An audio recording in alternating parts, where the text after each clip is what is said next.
खबरों की शुरुआत करते हैं पंजाब की बड़ी खबर के साथ। पंजाब में कांग्रेस की करारी शिकस्त के बाद इस्तीफों का दौर शुरू हो गया है। सबसे पहले पंजाब कांग्रेस के सदर नवजोत सिंह सिद्धू ने ओहदे से इस्तीफा दे दिया है। सिद्धू ने सोनिया गांधी को अपना इस्तीफा भेज दिया है। वाज़ेह है कि पंजाब असेंबली इंतखाबात में शिकस्त के बाद सिद्धू पर इस्तीफे का दबाव बनाया जा रहा था।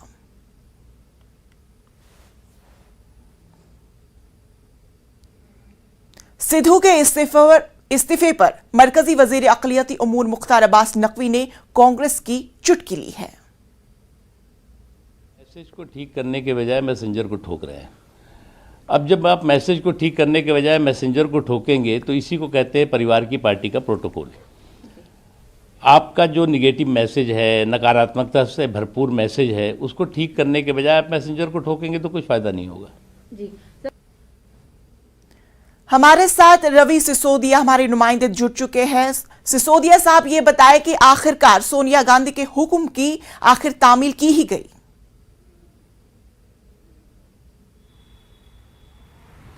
बिल्कुल, देखिए सर, रविवार को कांग्रेस वर्किंग कमेटी की बैठक हुई थी और उस बैठक के दौरान कई ऐसे सदस्य थे जिन्होंने पंजाब की हार के लिए सबसे बड़ा जिम्मेवार कहीं ना कहीं नवजोत सिंह सिद्धू को ठहराया था। कई सदस्यों ने उस बैठक के दौरान कहा था कि नवजोत सिंह सिद्धू, जब पार्टी ने फैसला लिया था कि चिरंजीव सिंह चन्नी को वहां का मुख्यमंत्री चेहरा बनाया जाए, उसकी वो लगातार मुखालफत कर रहे थे, लगातार उनके खिलाफ वो बयानबाजी कर रहे थे।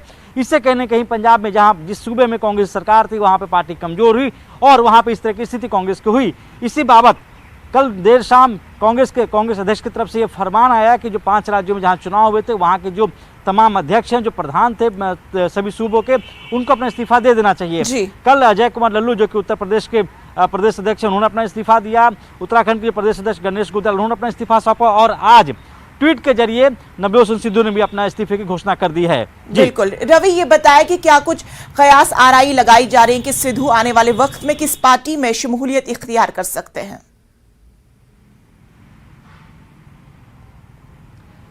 देखिए, अभी कुछ भी कहना जल्दबाजी होगी कि सिद्धू पार्टी छोड़ेंगे, किसी दूसरी पार्टी में जाएंगे या नहीं जाएंगे, क्योंकि अगर पंजाब की सियासत को अगर आप देखें तो इससे पहले वो बीजेपी में थे। बीजेपी के बाद उन्होंने कांग्रेस का दामन थामा था।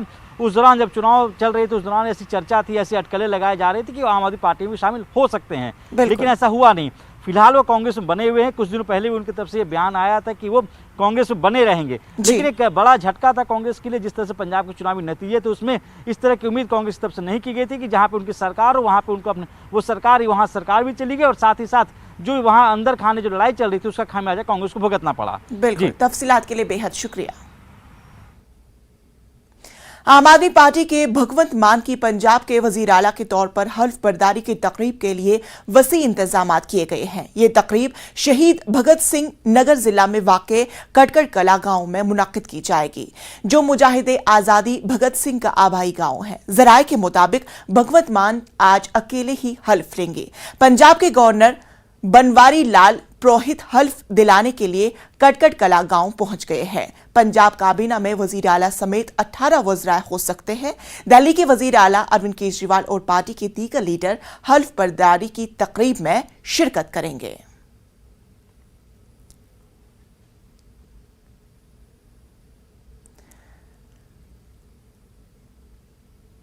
आपको बता दें कि आज आम आदमी पार्टी के भगवंत मान की पंजाब के वजीर आला के तौर पर हल्फ बर्दारी की तकरीब मुनक्किद की जा रही है और इस तकरीब में आम आदमी पार्टी के सरकर्दा लीडरान भी शिरकत करेंगे।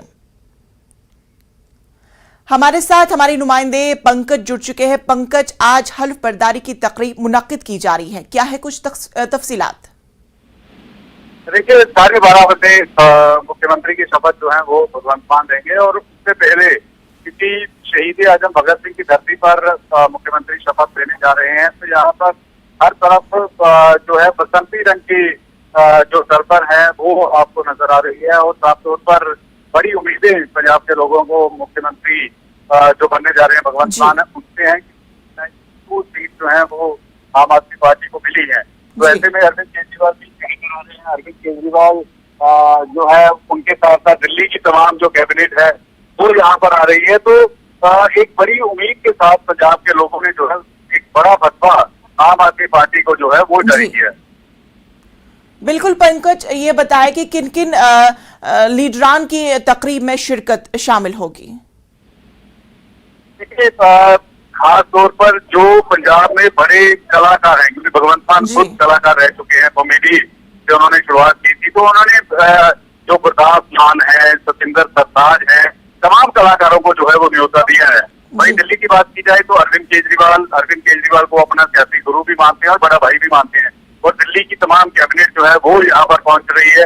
तो ये तमाम क्योंकि जो भगवंत मान है वो ये कह रहे हैं कि वो अकेले शपथ नहीं ले रहे, पंजाब के 3 करोड़ लोग भी जो है वो शपथ ले रहे हैं, वो उनको भी अपना मानते हैं, और इसीलिए एक बड़ा लगभग 2 से 3 लाख लोग जो है वो इस आज के समागम का हिस्सा जो है वो बनने जा रहे हैं। पंकज, ये बताएं क्या कुछ तफसील है कि कितने बजे हल्फ लिया जाएगा? देखिए, 12:30 बजे का समय रखा है। अभी भगवंत मान जो है वो मोहाली एयरपोर्ट पहुंचे हैं, वहां पर अरविंद केजरीवाल को पहले रिसीव करेंगे और उसके बाद यहाँ पर जो पैतृक गाँव है शहीद आजम भगत सिंह का, वहां पर करीब 12-12:15 बजे पहुंचेंगे। और उस समय ये भी एक बात देखने वाली है कि पंजाब सरकार में कैबिनेट मंत्री कौन कौन होंगे वो आज तय नहीं होगा। आज यहाँ पर सिर्फ भगवंत मान जो है वो हल्फ लेंगे, लेकिन उनको देखने के लिए तमाम जो लाखों लोग हैं वो यहाँ पर पहुंचे हुए हैं, और खासतौर पर अरविंद केजरीवाल जो दिल्ली से आए हैं, उनकी तमाम कैबिनेट, चाहे आतिशी हो, मनीष सिसोदिया हो, राघव चड्ढा हो, ये तमाम लोग जो है वो इस समय जो है इसका हिस्सा बनने के लिए पहुंचे हुए हैं। बिल्कुल रवि, तफसीलात के लिए बेहद शुक्रिया। लखीमपुर खेरी तशद्दुद मामले से एक बड़ी खबर आपको बता दें कि सुप्रीम कोर्ट ने उत्तर प्रदेश हुकूमत को नोटिस जारी किया है। जमानत की मंजूरी के खिलाफ दायर अर्जी पर जवाब तलब किया गया है। आशीष मिश्रा की जमानत मंसूख करने की सुप्रीम कोर्ट से अपील की गई है। सुप्रीम कोर्ट ने गवाहों को तहफ्फुज फराहम करने की हिदायत जारी की है। आपको ये खबर लखीमपुर खेरी मामले के ताल्लुक से बताई जा रही है। सुप्रीम कोर्ट ने उत्तर प्रदेश हुकूमत को जारी नोटिस किया है। जमानत की मंजूरी के खिलाफ दायर अर्जी पर जवाब तलब किया गया है। आशीष मिश्रा की जमानत मंसूख करने की सुप्रीम कोर्ट से अपील की गई है। सुप्रीम कोर्ट ने गवाहों को तहफ्फुज फराहम करने की हिदायत जारी की है।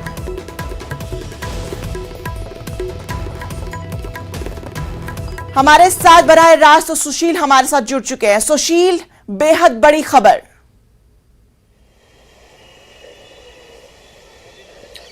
जी बिल्कुल, देखिए साफ तौर से इस पूरे मामले में तमाम जो पीड़ित परिवार थे, मृतक जो किसान थे, उनके परिवार के लोगों ने सुप्रीम कोर्ट में अर्जी दाखिल की थी और ये कहा था कि जो हाल ही में हाईकोर्ट ने आशीष मिश्रा जो इस पूरे मामले में की एक्यूज्ड हैं, आरोपी हैं, उनको जमानत मिली है, उनकी जमानत को रद्द किया जाए। हालांकि वकील प्रशांत भूषण की तरफ से यह भी कहा गया कि तमाम गवाहों को वहां पर धमकी दी जा रही है, उनको फिलहाल अपने बयान बदलने के लिए प्रेशर डाला जा रहा है, लिहाजा सुप्रीम कोर्ट इस पूरे मामले में इंटरवीन करे और आशीष मिश्रा की जमानत को रद्द करे। बहरहाल आज इस पूरे मामले में सुनवाई करते हुए सुप्रीम कोर्ट ने उत्तर प्रदेश सरकार और आशीष मिश्रा को नोटिस जारी किया है और साथ ही साथ सुप्रीम कोर्ट ने उत्तर प्रदेश सरकार को जो आरोप लगाए जा रहे हैं, जिसमें कहा गया है कि तमाम लोगों को वो प्रभावित कर रहे हैं, जो गवाह हैं, इस सिलसिले में रिपोर्ट भी तलब की है और साथ ही साथ सुप्रीम कोर्ट ने इस पूरे मामले में जुड़े तमाम गवाहों को सुरक्षा देने का निर्देश दिया है। सबसे महत्वपूर्ण बात फिलहाल याचिकाकर्ता की तरफ से यह कहा गया कि आशीष मिश्रा जमानत पर हैं, लेकिन तमाम उनके द्वारा ऐसी चीजें की जा रही हैं जिससे गवाहों को प्रभावित किया जा रहा है, लिहाजा सुप्रीम कोर्ट इस मामले में तेजी से काम करे। बहरहाल सुप्रीम कोर्ट ने कहा है कि आफ्टर होली, यानी कि होली के वेकेशन के तुरंत बाद इस पूरे मामले को वो सुनवाई के लिए लगाएंगे। 24 मार्च की तारीख मुकर्रर की है अगली सुनवाई के लिए। इस बीच फिलहाल उत्तर प्रदेश सरकार को जवाब भी देना है जो हाईकोर्ट का फैसला है उसके उच्चत पर, और सबसे महत्वपूर्ण बात की जो रिपोर्ट फिलहाल सुप्रीम कोर्ट ने तलब की है आशीष मिश्रा पर जो आरोप लगाए गए हैं गवाहों को प्रभावित करने का, उसको लेकर उत्तर प्रदेश सरकार से रिपोर्ट तलब की है। तो देखना बेहद अहम होगा कि जब 24 मार्च को दोबारा सुप्रीम कोर्ट सुनवाई करेगा तो उत्तर प्रदेश सरकार अपने जवाब में तमाम चीजें क्या कुछ कहती है। बिल्कुल सुशील, इस खबर में सबसे अहम बात यह है कि सुप्रीम कोर्ट ने गवाहों को तहफ्फुज फराहम करने की हिदायत जारी की है। सुशील, तफसीलात के लिए बेहद शुक्रिया। वक्त हुआ छोटे से वक्फे का और बड़ी खबर से आपको रूबरू करा दे कि सुप्रीम कोर्ट ने कर्नाटक का हिजाब तनाज़े के ताल्लुक से एक बड़ा फैसला किया है। सुप्रीम कोर्ट ने फौरी समाअत से इनकार किया है। सीजीआई ने हेगड़े की अपील को किया मुस्तरद। छुट्टियों के बाद होगी अर्जीदाश्त पर समाअत। सुप्रीम कोर्ट में कर्नाटक का हिजाब तनाज़े के ताल्लुक से यह खबर आपको बताई जा रही है कि सुप्रीम कोर्ट ने फौरी समाअत से इनकार किया है। सीजीआई ने हेगड़े की अपील को मुस्तरद किया है। छुट्टियों के बाद अर्जीदाश्त पर समाअत होगी। हमारे साथ सुशील जुड़ चुके हैं। सुशील, अब समाअत छुट्टियों के बाद ही होगी। जी बिल्कुल, देखिए कर्नाटका हिजाब विवाद मामले में साफ तौर से याचिका दाखिल की गई थी। तमाम जो मुस्लिम छात्राएं थी जो फिलहाल कर्नाटका हाई कोर्ट के फैसले से संतुष्ट नहीं थी, उन्होंने सुप्रीम कोर्ट में अर्जी दाखिल की थी और ये कहा था कि सुप्रीम कोर्ट इस पूरे मामले की जल्द से जल्द सुनवाई करे। बहरहाल सुप्रीम कोर्ट में आज वरिष्ठ वकील संजय हेगड़े, देवदत्त कामत, इन तमाम लोगों ने सीजीआई से जल्द सुनवाई की मांग की, लेकिन सुप्रीम कोर्ट ने इस पूरे मामले पर जल्द सुनवाई से मना कर दिया है। सुप्रीम कोर्ट ने यह कहा है कि वो होली की छुट्टियों के बाद देखेंगे कि इस पूरे मामले की सुनवाई की जा सकती है या नहीं। 21 मार्च को फिलहाल सुनवाई के लिए सहमति जताई जा रही थी तमाम वकीलों के द्वारा कि 21 मार्च को इस पूरे मामले की सुनवाई की जाए, लेकिन चीफ जस्टिस ऑफ इंडिया की तरफ से कहा गया है कि वो ऐसी कोई तारीख नहीं देंगे, वो ये देखेंगे कि इस पूरे मामले की सुनवाई कब की जाए। तो पूरे मामले में लबोलुआब यही है कि फिलहाल कर्नाटका हिजाब विवाद मामले में सुप्रीम कोर्ट ने जल्द सुनवाई से इनकार कर दिया है। सुप्रीम कोर्ट ने कहा है कि अभी सुनवाई करने का कोई औचित्य नहीं है। होली की छुट्टियों के बाद ये देखेगा सुप्रीम कोर्ट कि इन तमाम याचिकाओं पर कब सुनवाई की जाए। बिल्कुल सुशील, अब सुप्रीम कोर्ट का बड़ा फैसला यह है कि अब छुट्टियों के बाद ही अर्जीदाश्त पर समाअत की जाएगी। तफसीलात के लिए बेहद शुक्रिया। श्रीनगर के नौगाम में सिक्योरिटी फोर्सेस और मिलिटेंटों के बीच एनकाउंटर हुआ। एनकाउंटर में 3 मिलिटेंट हलाक हो गए। जम्मू कश्मीर पुलिस के मुताबिक इन मिलिटेंटों पर सरपंच समीर अहमद के कत्ल में मुलविस होने का इल्जाम था। पुलिस के मुताबिक मिलिटेंटों का ताल्लुक टीआरएफ से बताया जा रहा है। वानवल नौगाम में इनकाउंटर अब खत्म हो गया है। 3 मिलिटेंटों के मारे जाने की तस्दीक पुलिस ने कर दी है। आप देख सकते हैं कि ये मकान जो है जहां पे इनकाउंटर हुआ वो अब पूरा धुएं में और आग में घिरा हुआ है। 3 मिलिटेंट यहां मारे गए हैं। पुलिस ने जो कंफर्म किया है वो ये कि ये टीआरएफ से इनका ताल्लुक है और जो समीर अहमद सरपंच मारा गया था उसके कत्ल में ये मुलविस था। फिलहाल नौगाम वानबल में जो आज सुबह सवेरे इनकाउंटर शुरू हुआ था वो खत्म हो गया है 3 मिलिटेंटों के मारे जाने के साथ। शब्बीर अहमद, न्यूज़ 18, श्रीनगर। कर्नाटक में बदउनवान सरकार अफसरों के घरों पर एंटी करप्शन ब्यूरो ने छापेमारी की है। एजेंसी ने 70 से ज्यादा मकामात पर छापेमारी की है। एजेंसी की टीमें 18 अफसरों के ठिकानों की तलाशी ले रही है। ख्याल है कि गुज़श्ता दिनों बागलकोट जिला में एक रेंज फॉरेस्ट अफसर के घर से 3 किलो संदल की लकड़ियां बरामद की गई थी।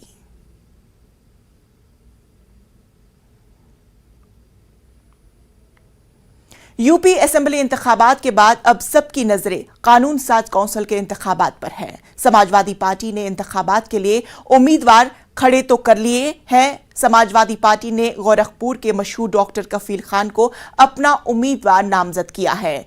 बीआरडी मेडिकल कॉलेज गोरखपुर में ऑक्सीजन की कमी से हुई बच्चों की अमवात के मामले में वजीर आला की हिदायत पर डॉक्टर कफील खान को मुअत्तल किया गया था। वो कई साल तक जेल में कैद रहे। 9 अप्रैल को रियासत में कानून साज काउंसिल की 36 नशस्तों के लिए वोटिंग होगी। इस इलेक्शन के नताइज 12 अप्रैल को आएंगे।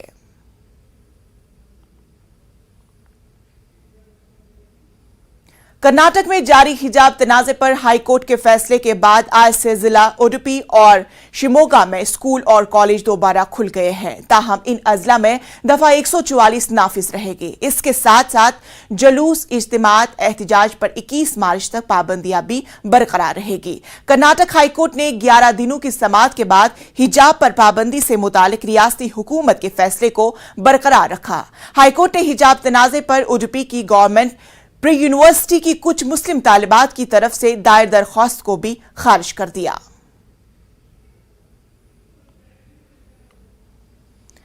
कर्नाटक के अमीर शरीयत मौलाना सगीर अहमद रिशादी ने कहा है कि हिजाब पर कर्नाटक हाईकोर्ट का फैसला शरीयत के खिलाफ है। बंगलुरु में मुस्लिम एमएलएज, मुस्लिम अरकान कौंसिल ने दारुल उलूम सैबुल अरशाद पहुंचकर अमीर शरीयत से मुलाकात की।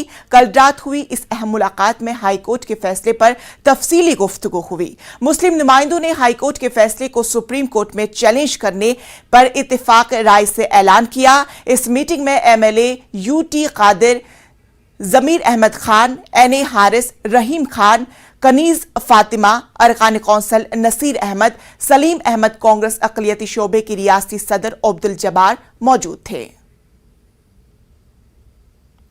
सब इस फैसले को कंडम करते हैं और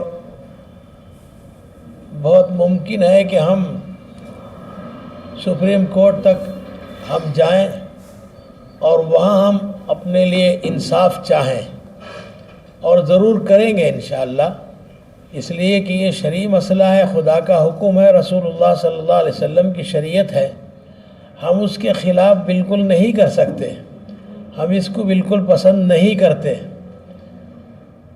ऐसा फ़ैसला सादिर होता है, हम इसकी उम्मीद नहीं रखते थे। कानून अपने हाथ में मत ले, क्यों कोर्ट का जजमेंट हुआ है, कोर्ट का ऑर्डर है, कानून अपने हाथ में मत ले। हमको उम्मीद है सुप्रीम कोर्ट के अंदर हमारे हक़ में फ़ैसला होएगा करके। और ये एक साजिश है, ये हिजाब आजकल से नहीं है, ये बरसों से 1400 साल से हम लोग हिजाब पहनते आ रहे हैं। वजह उसकी हिजाब पहनने का कारण क्या है? औरत की खूबसूरत की दिखना नहीं, उसकी दूसरे पे नज़र नहीं पड़ना, और सेफ गार्ड के लिए हिजाब पहना जाता था। अभी जैसे कि कर्नाटका के अंदर हेलमेट खड्डा है टू व्हीलर के अंदर, किस वजह से हेलमेट खड्डा है कंपलसरी रखे है, यानी वो जो टू व्हीलर जो चलाता है उसके लिए सेफ्टी के लिए करके हेलमेट रखे। वही हिसाब से हम लोग हिजाब का ये सिलसिला हमारा जारी था। तो ये हम लोग ये उम्मीद में नहीं थे, तो हम लोग अभी डिसाइड करें हम लोग सुप्रीम कोर्ट जाने का। तो इंशाअल्लाह हम लोग सुप्रीम कोर्ट जाएंगे, उसका भी पूरा तैयारी हो गया है। तो मेरे ख्याल से सुप्रीम कोर्ट में कॉन्स्टिट्यूशनल बेंच में हमारे को इंसाफ मिलेगा। गवर्नमेंट के जितने भी स्कूल्स हैं as prescribe by the government, जो गवर्नमेंट कहती है वो। उसके बाद इन private school as prescribe by the school management, जो भी प्राइवेट स्कूल है prescribe by the school management. तीसरा जो है इन university colleges that come within the jurisdiction of the Department of the Pre-University Education as prescribed by the College Development Committee or College Supervision Committee। तो पूरे PUC colleges इसमें आ जाते हैं। उसके साथ साथ ये चौथा जो है, इसके बारे में इंशाल्लाह where ever no dress code is prescribed, जहाँ पर ड्रेस कोड प्रिस्क्राइब कर नहीं है हम जा सकते नहीं सच अटायर दैट वुड अकॉर्ड ऐसे ड्रेसेस जिससे इक्वालिटी और इंटीग्रिटी को इफेक्ट होता है, डिस्टर्ब द पब्लिक ऑर्डर, तो ये इसमें यहाँ से मैं हर चीज़ को ले सकता हूँ। अपने तौर तरीके, चाहे ड्रेस कोड हो या खाने के बारे में कुछ भी जो है प्रोटेक्शन है, लेकिन पता नहीं है इस तरह का जजमेंट आ चुका है। लेकिन हम मायूस नहीं है, हमें पूरा कॉन्फिडेंस है कि सुप्रीम कोर्ट में इसके खिलाफ हमें स्टे मिलेगी। और मैं अपील करना चाहता हूँ सारे स्टूडेंट्स को कि एजुकेशन मोस्ट इम्पॉर्टेंट है। मुफ्ती साहब भी कहा चुके हैं अमन और शांति और भाईचारा बना के रखना चाहिए। हिजाब पर कर्नाटक हाईकोर्ट के फैसले के खिलाफ कर्नाटक के भटकल में बंद मनाया जा रहा है। मुस्लिम तंजीमों की जानिब से बंद की कॉल दी गई है। शहर में दुकानें और बाजार पूरी तरह से बंद नजर आ रहे हैं। वहीं कर्नाटक के अमीर शरीयत मौलाना सगीर अहमद रिशादी ने 17 मार्च को हिजाब पर कर्नाटक हाईकोर्ट के फैसले की मुखालिफत में रजाकाराना तौर पर रियासतगीर बंद का ऐलान किया है। हिजाब के सिलसिले में हाई कोर्ट के अफसोसनाक फैसले पर नाराज़गी का इजहार करते हुए तमाम उलमा, तंजीमें, मिली फलाही इदारे, ख़वातीन तंजीमें, ज़िम्मेदारान मसाजिद, अमायदीन मिल्लत और उकला की तरफ से कल बरोज़ जुमेरात 17 मार्च 2022 पूरी रियासत कर्नाटक में मुकम्मल एक दिन के पुरअमन बंद का ऐलान हम करते हैं। जुमला मुसलमान मुलाजिमीन, ताजिर, मजदूर, तलबा व तालिबात, वकला, हर एक तबका इस बंद पर शरीक होकर, इस बंद में शरीक होकर उसको कामयाब बनाए और हुकूमत को बावर कराया जाए कि हमारे इस मुल्क में मज़हब पर अमल करते हुए तालीम हासिल करना मुमकिन है। इंसाफ पसंद बिरादरान वतन से भी इसमें शामिल होने की हम गुजारिश करते हैं। नौजवानों से खुसूसन गुजारिश है कि ज़बरदस्ती दुकानें बंद कराने या नारेबाजी और जुलूस वगैरह से मुकम्मल इज्तिनाब करें। ये बंद निहायत पुरअमन, खामोश और सिर्फ अपने नाराज़गी के इजहार के लिए है। खबरों में फिलहाल इतना ही, फिर होगी मुलाकात। आदाब।